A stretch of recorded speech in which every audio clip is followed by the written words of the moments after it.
This is a video response to Marilyn from Tarot Clarity. Let's get to it. First question: what kinds of readings do I not do? This depends on the relationship I have with the querent, with the seeker, and also on the level of understanding the seeker has of the tarot cards and what they do and what can be expected from a reading. So in order to play, I can, or for fun, I can do any kind of reading, like who is going to win the soccer match next Sunday. But those are for fun. If I don't know the person or if it is a client, I will not try to show off or to place them in a position where the answer or the reading will scare them or put them off in any way. I will not make any accusations or give diagnosis. As a reader, you need to protect yourself. If it's for me, I can go deeper. If it's with a querent that understands more of the tarot, we can explore more. I tend to stay away from predictive type readings or from readings that are too deterministic, like this is going to happen to you, or readings that take away the decision process or the decision making from the seeker. So what I will try to do is help them think and sort things out from themselves and have them verbalize or realize what is that they need. It is the seeker most of the times who end up informing me and themselves about what's going on. So I will stay away from readings that endanger anyone, or obviously that are going to help somebody achieve something that is not legal or ethical, nor would I supplant any other advisor or professional from any other branch. So I will refer the seeker to the appropriate professional in the area they are seeking advice, be it medical or legal or financial. I can look at entrepreneurship ideas, leadership, weaknesses, opportunities, tendencies, but I will not say invest here. I will only have them think and figure things out from themselves, working with the cards. So no deterministic, just thinking about the themes, working them out, and going deeper as long as the person agrees and as long as the person understands what's going on. That's mainly what I will do. Stay away from readings to trying to show people how good of a reader I am or that I have any powers. No, not at all like that. Stay away from the hocus pocus. I don't want to build a reputation as someone who has any special powers or is special, or I don't need to stand out like that or to make people believe I can do things that I can't. So nothing to rip people off or lead them astray. And I don't want to piss anybody off either. So no, No accusations. No, he's cheating on you. No, they stole the money. None of that.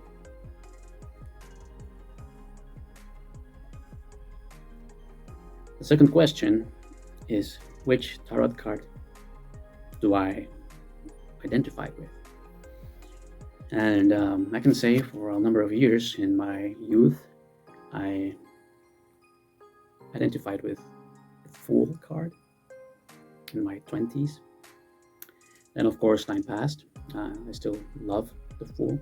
Very endearing and lovable, free-spirited character.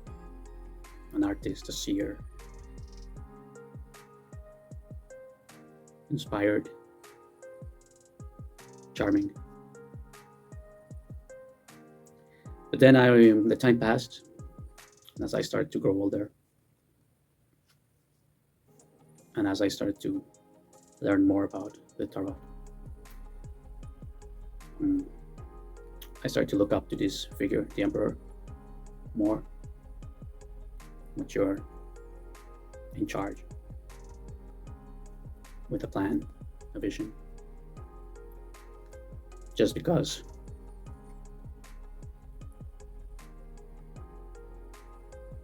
you need to keep evolving in life.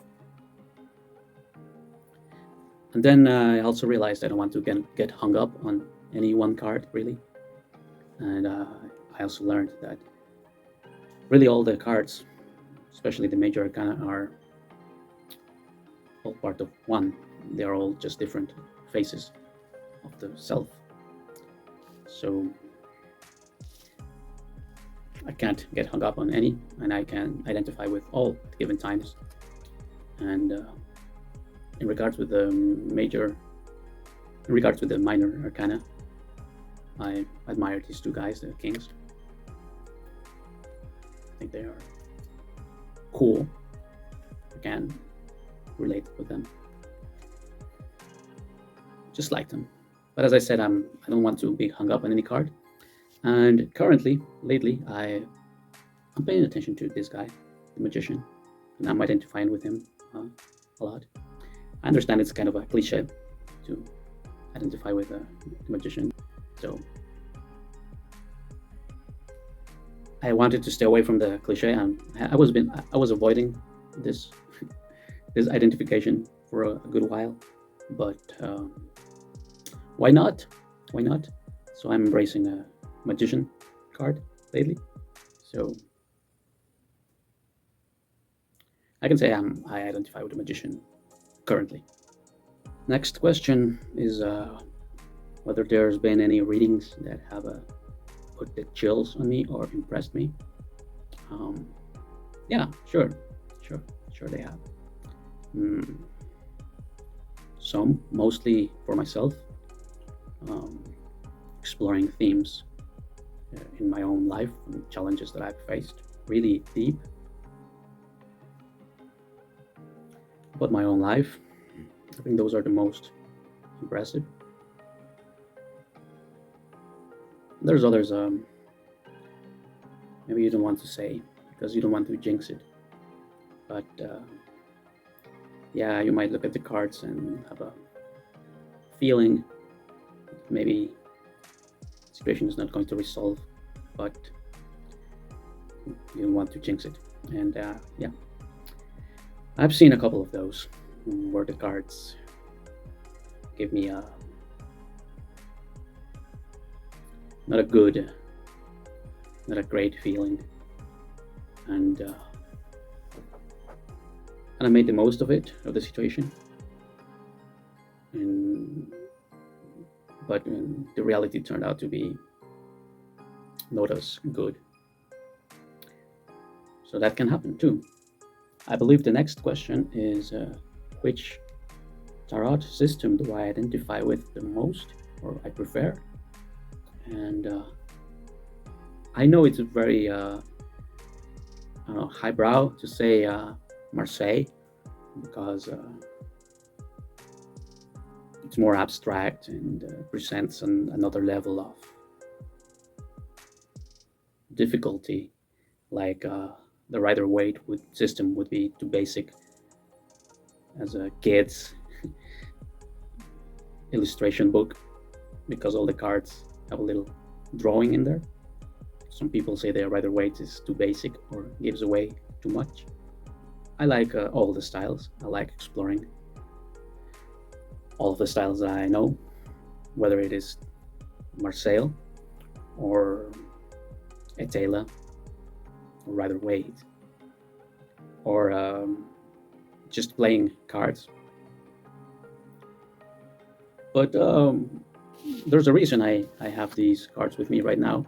It's because I like them, I enjoy them, I see nothing wrong with them. I like the fact that they became very popular